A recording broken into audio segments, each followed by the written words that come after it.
So hey guys and welcome back to another important video on FTWB। और आज की video में अपन वही ट्रांसफ़र अपडेट्स की बात करेंगे, लेकिन भाई एक तरह से ही काफ़ी सारी इंपॉर्टेंट अपडेट्स आप कह सकते हो कि ये आपको बार बार ट्रांसफ़र डेली के खोल के ट्विटर खोल के देखना नहीं पड़ेगा। ऑब्वियसली वो अपडेट सारी मैं आपको दूंगा, चाहे आप यूनाइटेड के फ़ैन हो, चाहे आप बार्सिलोना के फ़ैन हो, या चाहे आप रियल मैड्रिड के फ़ैन हो।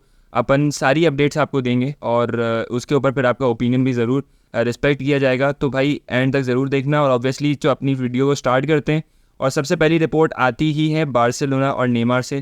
तो भाई बार्सिलोना नेमार के लिंक्स काफ़ी ज़्यादा हाइप पकड़ रहे हैं, डिस्पाइट द फैक्ट कि तुम्हें पता होगा कि भाई फेब्रिजियो ने कोई चीज़ अभी तक रिपोर्ट नहीं किया है एज सच।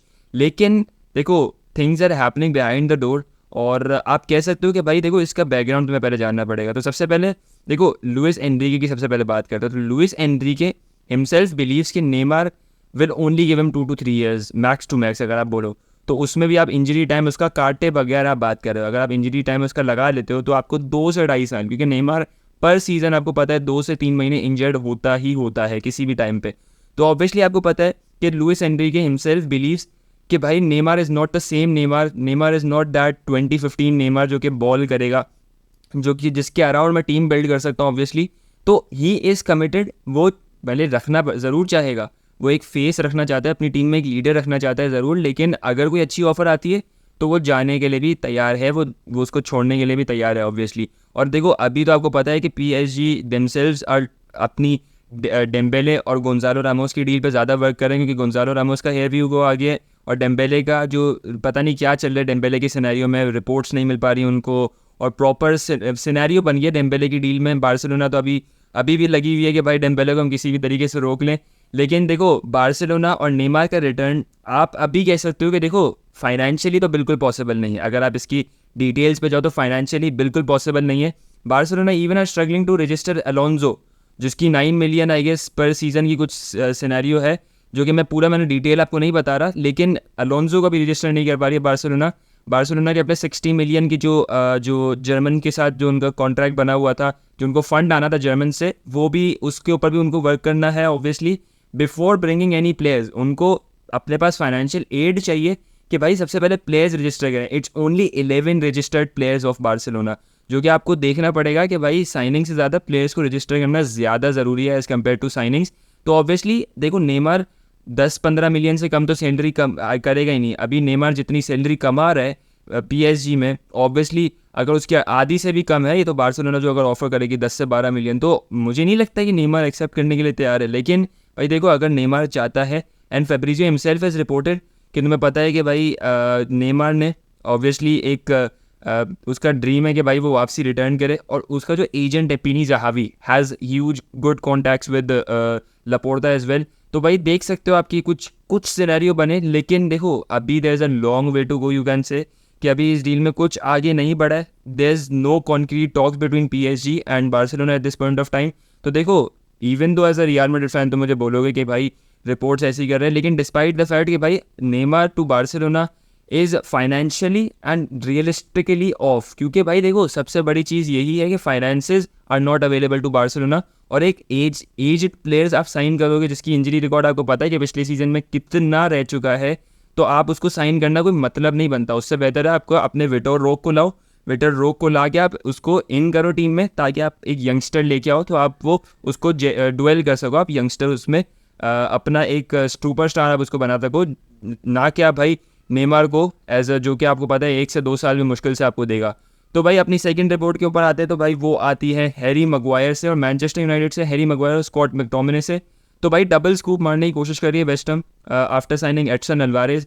तो डबल स्कूप की तैयारी हो चुकी है। 60 मिलियन की डील जो है बोथ प्लेयर्स की वेस्ट हैम ने यूनाइटेड को प्रेजेंट करती है, अकॉर्डिंग टू जेकब स्टेनबर्ग की सबसे पहले रिपोर्ट आई थी ये।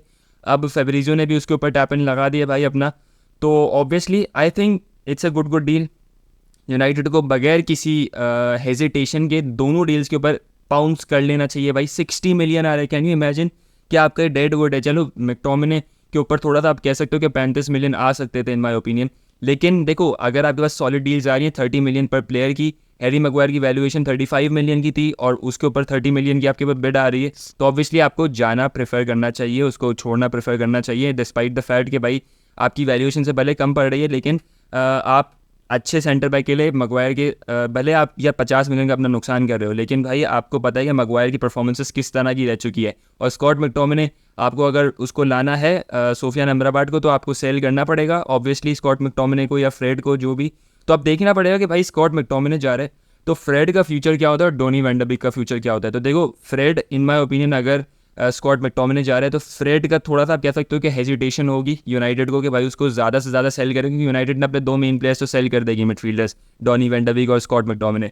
तो भाई यूनाइटेड के पास क्वेश्चन होगा कि जितना मांग सके फ्रेड के लिए मांगेगी, क्योंकि यूनाइटेड को पता है कि हमारे पास अगर फ्रेड रहेगा तो हमारे पास स्क्वाड डेप्थ बनी रहेगी। ऑब्वियसली यूनाइटेड के पास पैसा तो आ गया और सोफियान अमराबाद भी ज़रूर आ जाएगा। तो देखना पड़ेगा यूनाइटेड किस तरह करती है।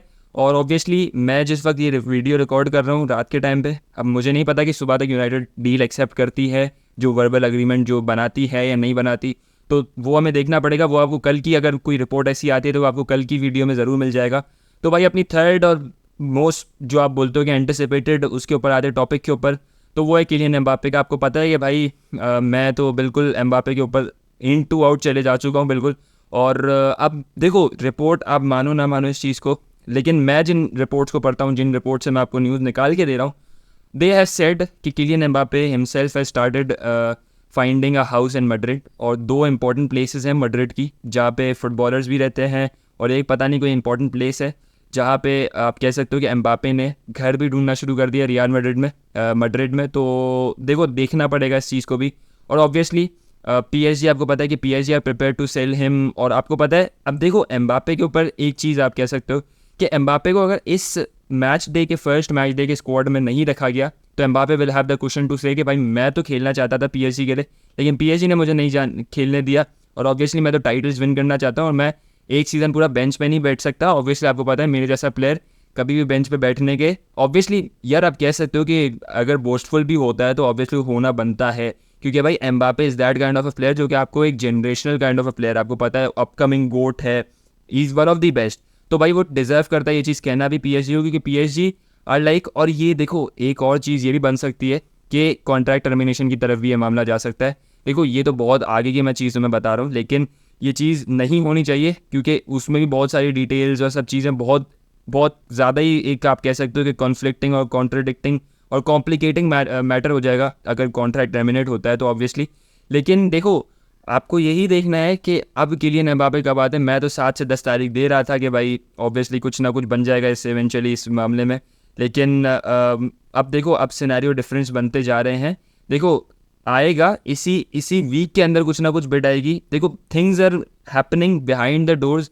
आपको पता है फ्लोरेंटिनो पेरेस का जो वाल्डेबेबास में जो था उसका विजिट था, तो ऑब्वियसली वो भी कुछ ना कुछ मैटर ज़रूर रखता था। आपको शायद नहीं पता होगी ये चीज़, लेकिन इनसाइड रिपोर्ट्स भी यही चीज़ बता रही हैं कि एक इम्पॉर्टेंट विजिट था ये वाल्डेबेबास पे। उसने टीम से बात की, टीम का मोरल हाई किया है ऑब्वियसली, और कुछ आप कह सकते हो कि कुछ उसके पॉइंट्स बाहर भी आएंगे जो मैं आपको अगली वीडियो में बताऊंगा ज़रूर कि जो फ्लोरेंटिनो पेरेस ने अपने इसमें जो कॉन्फ्रेंस उसने की है रियल मैड्रिड के प्लेयर्स के साथ जो उसने मीटिंग की उसमें क्या बात कही है और क्या बातें हुई हैं ऑब्वियसली, तो वो निकल के ज़रूर आएंगी बाहर और हम उससे बात भी ज़रूर करेंगे, तो मैं आपको उसकी भी रिपोर्ट ज़रूर दूंगा। लेकिन ये एम्बापे की कुछ मेरे पास यही रिपोर्ट्स थी कि भाई उसने घर ढूंढना भी शुरू कर दिया मैड्रिड में और he is ready. And real Madrid को बस कॉन्ट्रैक्ट का ऑफर प्रेजेंट करना है टू PSG, लेकिन they are waiting as well for that final green light from Mbappe side as well.